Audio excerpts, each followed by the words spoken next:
Good morning everyone, my name is Michelle. I hope you're doing well. Welcome to another video. It's Tuesday morning, the 20th of February.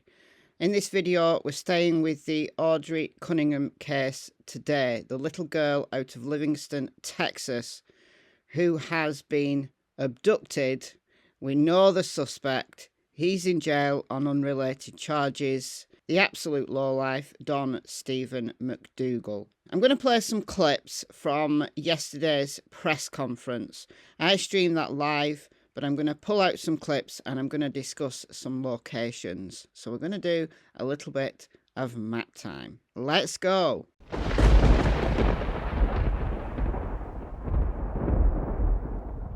Before we get into that, this is Audrey's Amber Alert. She was last seen in the 100 block of Lakeside Drive in Livingston around 7 a.m. on February 15th. Now, in the presser yesterday, they said she was last seen around 6:45 a.m. My major question, everything that I think about Audrey's disappearance comes back to one question.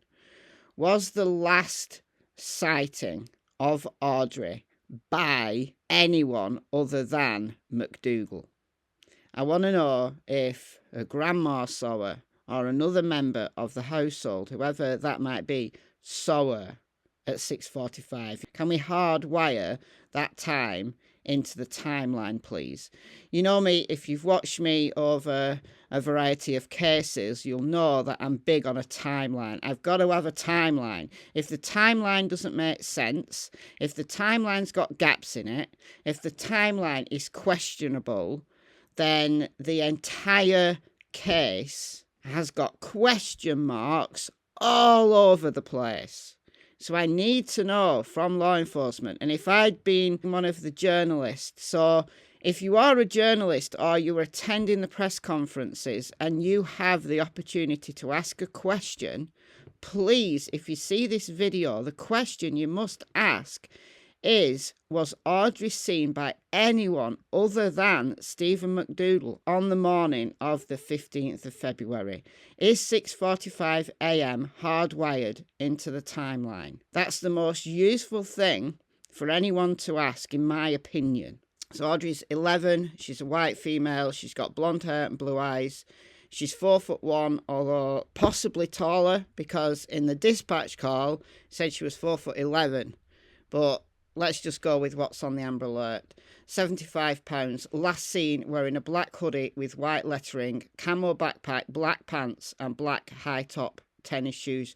She's wearing all black. That is going to be incredibly difficult to find in drone footage. If they're, and I know they are, they're running drones all over that area. And black is very difficult to see in wooded, dense woodland, or in water. They have got one hell of a search on their hands.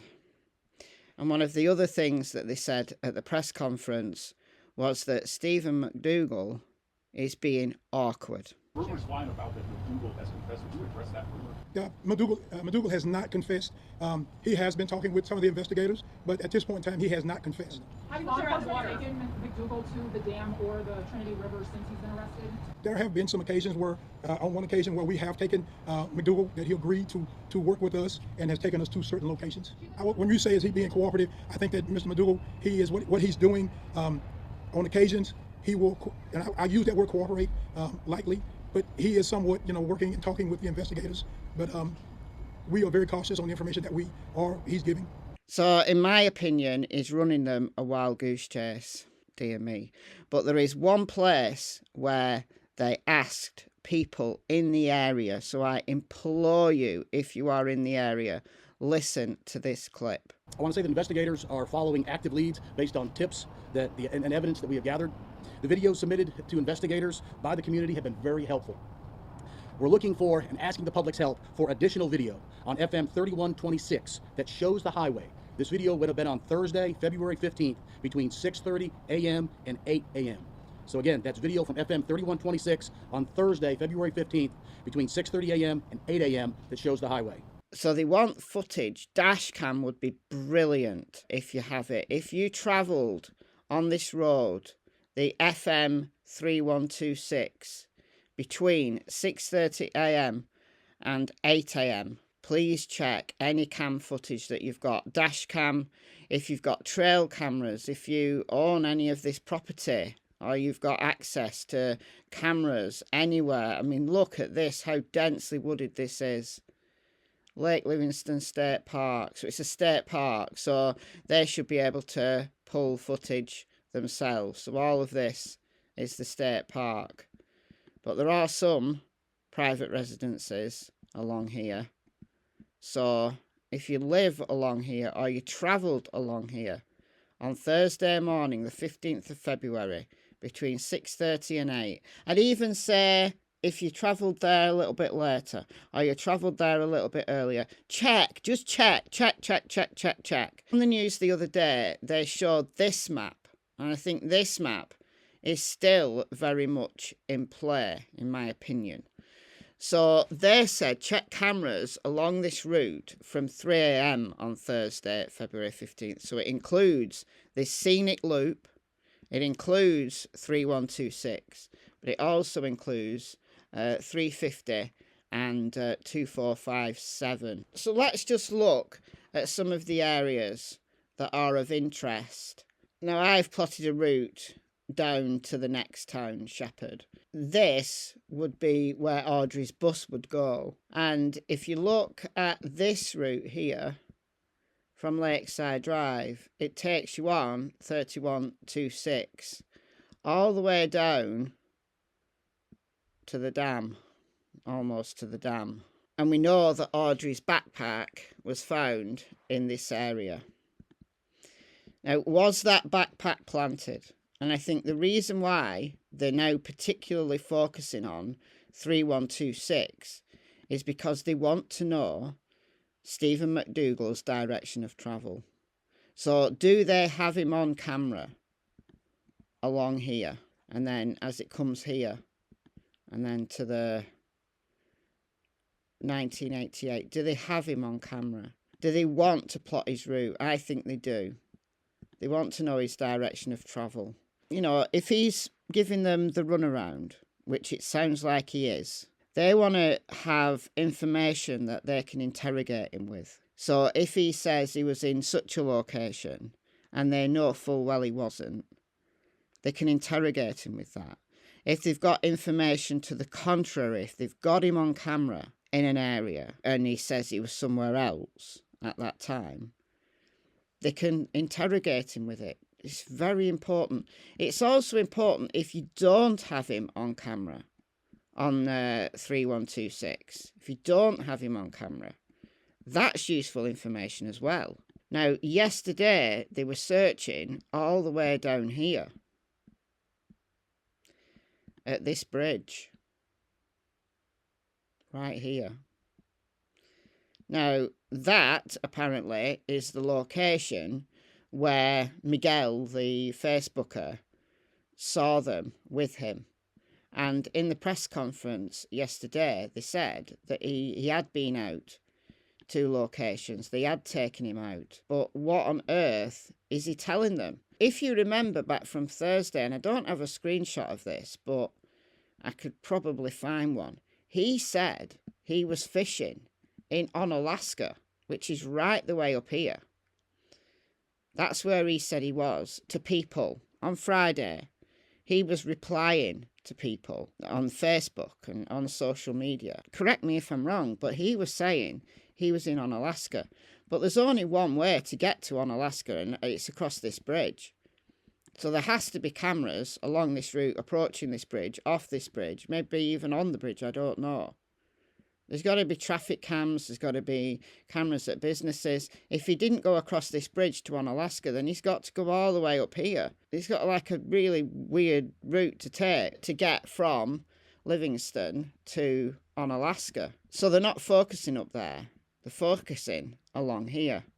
They're focusing in this area, the scenic loop. They're searching along here.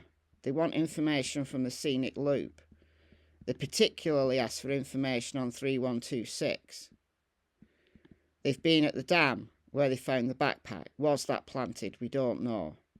They were right down here yesterday at this bridge for some reason. Was it because he told them he was here? Did he tell them he was fishing along here? Is that a wild goose chase? He knows this area very well. He could send them off to all sorts of places, here, there and everywhere. But, you know, they've got technological tricks up their sleeve. If he had his phone with him, then they're going to be able to track him. But that takes a little while to get information from cell towers and apps that might have tracked him. But if he turned his phone off, then they're going to have a problem with that. And from 6:45, if that genuinely is the last time Audrey was seen by anyone other than Steven McDougal, and then 5:30 when she was reported missing, that's a long time where he could have been out and about. So I want to know, did anyone see him? Was he out the whole day? Or was he at home for part of the day? If he was at home for part of the day and he was seen by someone, then that cuts down the time that he had to go out there and hide a body or hide a living child. We don't know that she's deceased. I'm holding out hope, but I am very pessimistic about this case. I don't think it's going to end well, just by the absolute sheer lowlife that this guy is. He's a career criminal, but the amount of woodland, the amount of water that they've got to search. The other good thing, though, is that they've got his vehicle. So it's a 2003 blue Chevy Suburban.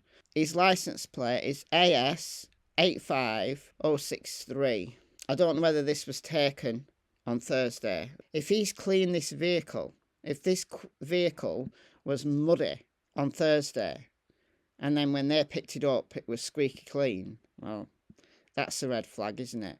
But there would be traces of mud, fibres, grass, pollen in that vehicle, places where he can't wash it.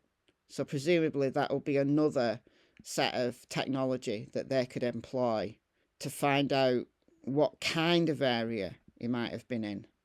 But every day that Audrey's out there missing is a day in favour of Steven McDougal. If she's deceased, every day is of benefit to him. And I don't know that I need to spell out why. I'm recording this at 10 a.m. my time, so that's only 4 a.m. Texas time. So Texas is still asleep. But when Texas wakes up, I will be following the news, I'll be following Facebook, and I will be live if there are any further developments. So I'll have my eye on that today, and also I will be watching the Adam Montgomery trial. So, oh dear, these lowlifes who do horrible things to children. I can't with these guys. Something really has got to change. All right, guys, that's all I've got. But I am feeling pretty pessimistic about this case having a good outcome. Let's just keep that little bit of hope alive, shall we? Let me know what you think in the comments below, and I'll see you in the next video or on a live stream. Bye, guys.